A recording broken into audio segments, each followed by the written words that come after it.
Hey everyone, this is Suresh, welcome back. आज के हम इस वीडियो में एक ऐसे कॉलेज का रिव्यू करने वाले हैं जो एमपी के टॉप इंजीनियरिंग कॉलेज में नंबर 1 पे आता है। ठीक है, नंबर 1 पे एसजे आइडियाज इंदौर।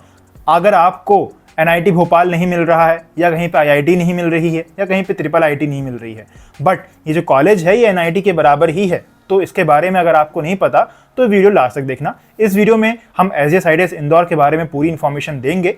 स्टार्टिंग से अगर देखोगे तो आपको पता चलेगा कितने परसेंटाइल पे कॉलेज मिल जाता है, कितनी फीस रहती है, कितना प्लेसमेंट रहता है। वीडियो के हम एंड में आपको कट ऑफ भी बताएंगे और हम आपको इसमें क्लोजिंग रैंक भी बताएंगे। 2025 की जेईई मेन में अगर आपके अच्छे परसेंटाइल आए होंगे और अच्छी रैंक बनी होगी, सीआरएल रैंक, तो आपको ये कॉलेज मिल जाएगा।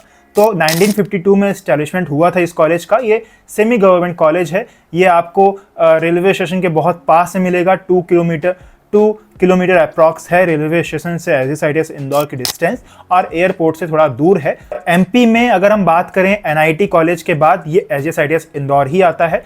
आप बाद में जब आप एडमिशन लोगे, जब जोसा काउंसलिंग होगी, और इसमें जो एडमिशन होता है वो आपको एमपीडीटी काउंसलिंग के थ्रू मिलेगा।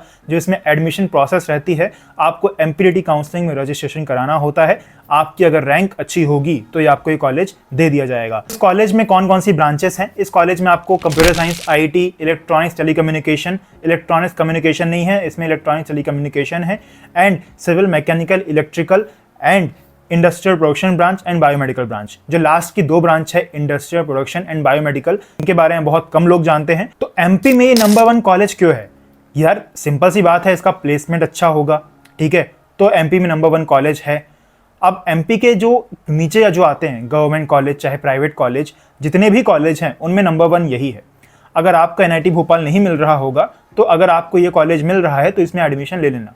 बट ऐसी सिचुएशन में आप आओगे कि ये भी कॉलेज मिलेगा आपको, एनआईटी भोपाल भी मिलेगा, लेकिन एनआईटी भोपाल में आपको सिविल मैकेनिकल ब्रांच मिल रही होगी और एसजे आइडियाज इंदौर में आपको कंप्यूटर साइंस और आईटी ब्रांच मिल रही होगी। तो मैं कौन सी ब्रांच लूँ, इसमें आप कंफ्यूज्ड होगे लास्ट में जाके। अभी तो नहीं होगे, बट जब लास्ट में होगे तो मैं आपको बताऊंगा क्या करना चाहिए क्या नहीं करना चाहिए। बट आपके स्किल्स के बेस पे आप ब्रांच चूज करो कि आपको कौन सी ब्रांच पसंद है, कौन सी नहीं। ठीक है, अगर आप ट्रेंड फॉलो करोगे आई टी और बाद में जाके स्विच करोगे, या अगर आप अभी सिविल मैकेनिकल लेके बाद में स्विच करोगे आईटी ब्रांच में, तो आपको डिफिकल्टीज आने वाली है।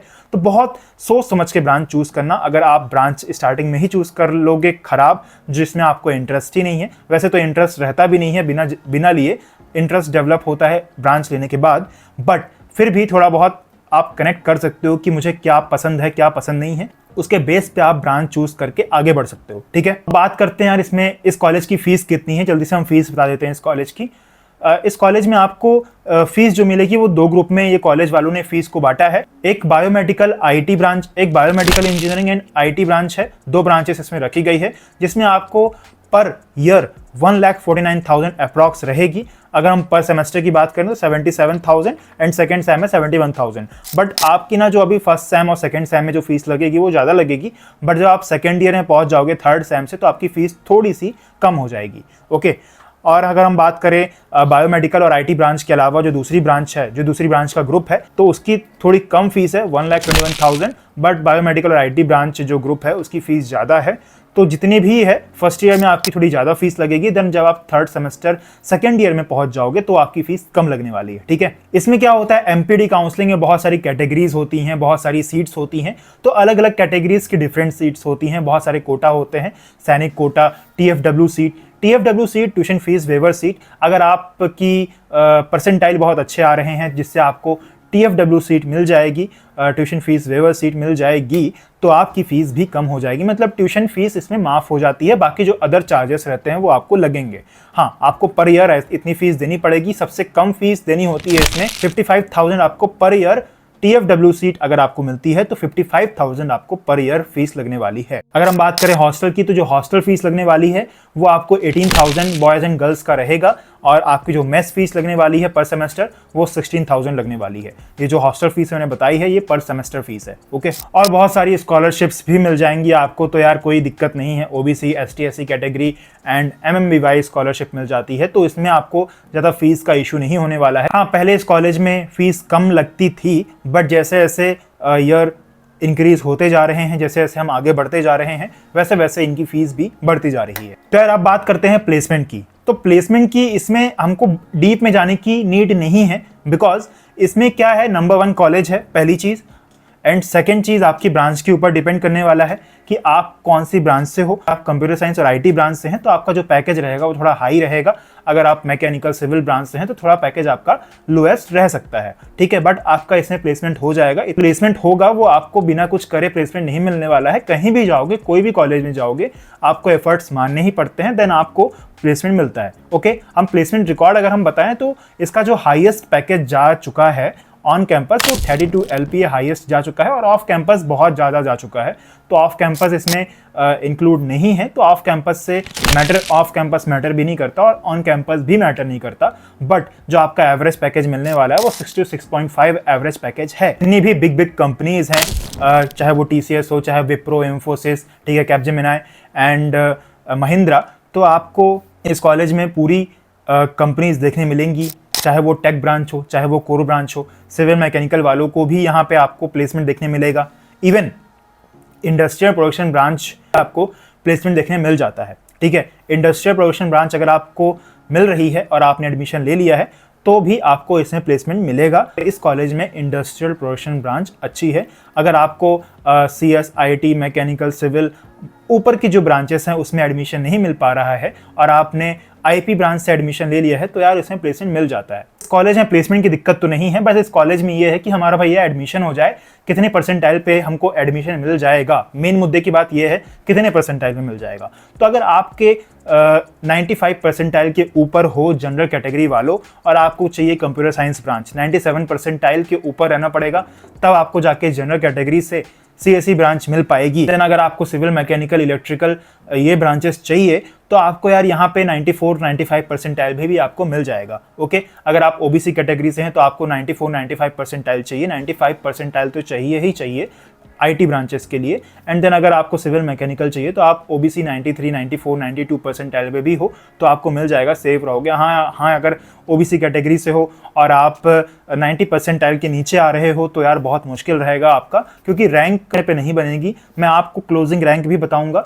क्लोजिंग रैंक जो मैं बताऊंगा वो लास्ट ईयर की बताऊंगा, 2024 में कितनी क्लोजिंग रैंक गई थी, कितने पे क्लोज हो गया था, कौन सी ब्रांच क्लोज हो गई थी, कौन सी कैटेगरी से क्लोज हो गई थी। आप SC/ST कैटेगरी से हैं तो अगर आपके 88 परसेंटाइल भी आ रहे हैं तो भी आपको ये कॉलेज बहुत ईजिली मिल रहा होगा, IT ब्रांचेस। एंड अगर आपके 85 परसेंटाइल, 83 परसेंटाइल भी आ रहे हैं तो आपको सिविल मैकेनिकल तो बहुत आसानी से मिल जाएगी। पहले इस कॉलेज में सिविल मैकेनिकल मिलना बहुत मुश्किल हुआ करता था, बट लास्ट 3 ईयर्स से इस कॉलेज में सिविल मैकेनिकल ब्रांच मिलना बहुत आसान हो गया है।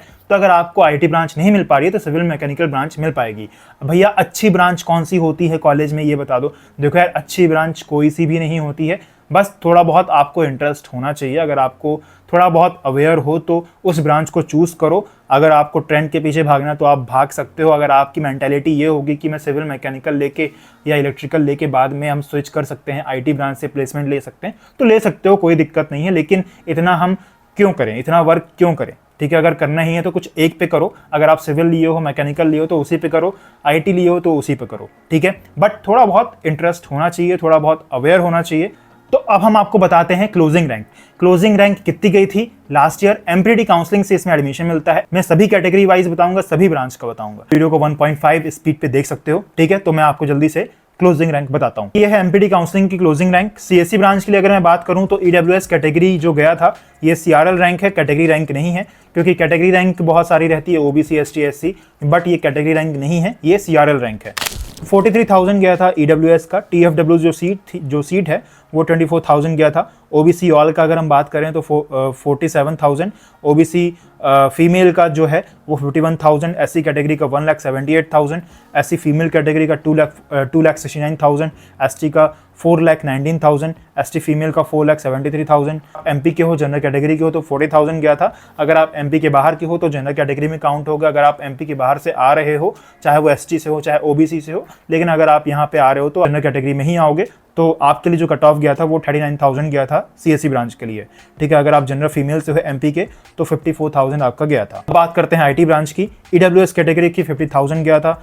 TFW 42,000। OBC category 56,000 and OBC female 67,000। SC 2,33,000 and SC female 2,62,000, ST category 6,27,000, ST female 6,12,000। सैनिक कोटा होता है इसमें 71,000 सैनिक कोटा का गया था। फीमेल सैनिक कोटा की बात करें तो 1,60,000 गया था।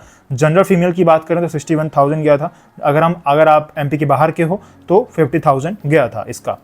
अब हम बात करते हैं ET ब्रांच की, इलेक्ट्रॉनिक्स टेलीकम्युनिकेशन की।